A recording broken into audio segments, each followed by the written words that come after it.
Өзүңүздөргө белгилүү болгондой, 10 апрелден баштап Россия Федерациясынын укук коргоо органдары, полицейлери Кыргызстандан барган мигранттарга каршы катуу иш-чараларды өткөрүп, рейдтерди өткөрүп, Кыргызстандан барган 24 жаранды жуунуп аткан, мончодо жуунуп аткан жеринен кармап, аларга адам көргөзбөгөн кордуктарды көргөзүп, 5 саат бою аларды уруп тепкилеп, денелерине жаракаттарды келтирип, көрбөгөн азаптардын баарын көргөзүп, анан 4 адамды Россия Федерациясына Кыргызстанга депортация кылуу боюнча чечим кабыл алды.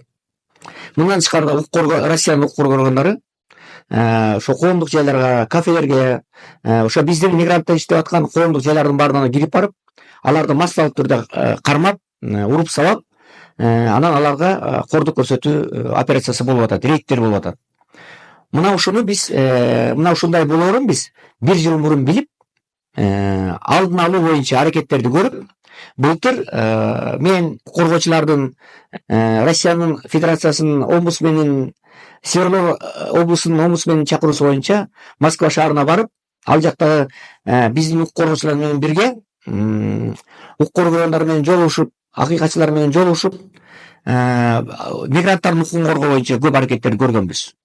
Былтыр да өзүңөр билесиңер, биздин мигранттарды февраль айында 2024-жылдагы кас чабастырып, аларды да соккуга алып, аброюна шек келтирип, шылдыңдап, ошондой аракеттер болгон. Мына ушул боюнча дагы ошол кас чабастырган адамдар менен жолугушуп, эмне үчүн андай болгонун билип, алар менен сүйлөшүп, алардын пикирин угуп, анан укук коргоо органдары менен, Россиянын укук коргоо органдары менен жана акыйкатчылар менен жолугушуп, мына ушундай ишке жол бербөө боюнча талаптарды койгонбуз. Эмне үчүн биз Евразийстин мүчөсү болсок, ОДКБнын мүчөсү болсок, СМНын мүчөсү болсок, Россия Федерациясына биз колдон келген жардамды берип атсак, эмне үчүн Кыргызстандан барган жарандар мынтип жаракат алып атат? Эмне үчүн Кыргызстандан барган жарандардын аброюна, кадыр-баркына шек келтирип, урсокко алынып атат деп катуу талаптарды койгонбуз.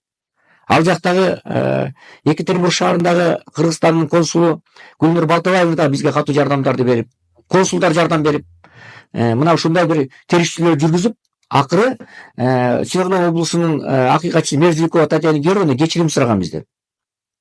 Ошо андан кийин Россия Федерациясына барып, Москва шаарына президент Путиндин алдындагы адам укугу комиссиянын төрагасы Фадеев Валерий Александрович менен жолугушканбыз. Анын орун басарлары Александр Брод, Вышинский, Мерзликова Татьяна Георгиевна менен жолугушуп, ушул жалгыз эле Кыргызстан эмес, Борбордук Азиядан барган мигранттардын укугун коргоо боюнча, аларга көрсөтүлүп аткан кысым боюнча, урсокку боюнча, алардын укугун тебелеп аткандыгы боюнча, депортация кылып аткандыгы боюнча, басырым аткандыгы боюнча маселелерди катуу койгонбуз. Анан ошо биздин демилге боюнча, анан Валерий Александрович Фадеевдин демилгеси боюнча былтыр июль айында Кыргыз Республикасынын Чолпон Ата шаарында Россия жана Борбордук Азия деген ошо мигранттар боюнча эл аралык форум өтмөкпүз. Мына ошол максатта мен президент Садыр Жапаровго, ал кезде премьер-министр Акылбек Жапаровго кайрылып кат менен ушул форум өткөрүүгө жардам бериңиздер. Атайын делегация келе турганбыз Россиядан, Казакстандан, Өзбекстандан, Түркмөнстандан, Тажикстандан, Борбордук Азия боюнча диаспоранын өкүлдөрү келет, миграция министрлер келет. Ошолор менен бир толук бир чоң форум өткөрөлү деп кат менен кайрылгам. Эгерде ал кезде биз форум өткөргөндө ал кезде ошо Госдума тарабынан, Совет Федерациясы тарабынан миграция жөнүндө мыйзам каталдан элек болчу. Ал боюнча мага Манас Жолдошбеков консул айткан. Турсун Бакунч, ушул маселени форумдан карагыла. Жакында мыйзам каталданган атат. Биздин мигранттарга катуу чара көрүлөт деп ал киши эскерткен. Ошон үчүн мына ушул маселени биз форумда карасак, мындай иш болбойт эле. Бирок тилекке каршы президенттик аппарат дагы, өкмөт дагы, ошо социалдык коргоо жана миграция министрлиги да буга аябай кайдыгер карап, биздин сунушубузду кабыл албай, четке кагып, июль айына чейин жооп бербей койду. Анан биз айластан октябрь айына котордук, күзгө. Улам Москвадан чыгып атышты, качан болот форум, биз баралы деп. Анан биз бийликке кайрадан кайрылсак, бийликтегилер, президенттик аппарат да, өкмөт дагы, социалдык коргоо министри дагы муну кабыл албай койду. Эркин мырза айтып атат, энебиз.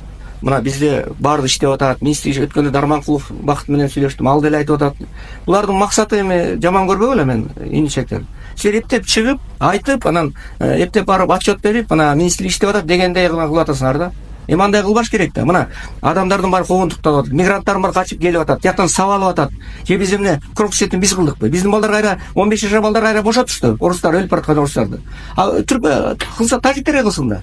Азыр кыргыздар да ошентип атат мисалы. Ошон үчүн мына абал ата өтө оор. Мына 2 законду кабыл алдырып ийдик дагы. Эми түштөн кийин айтып атабыз.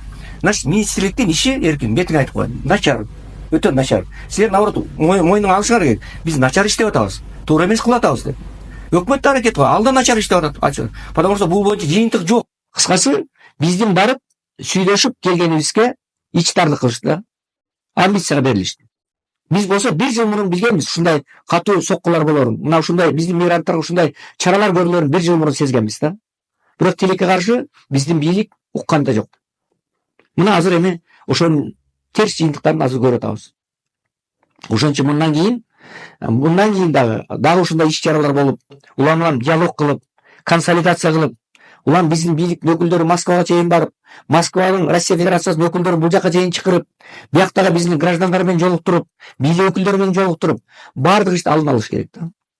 Анан качан өрт болгондо, качан ушундай бир мигранттарга катуу сокку урулганда гана биз бул маселени көтөрүп калабыз да.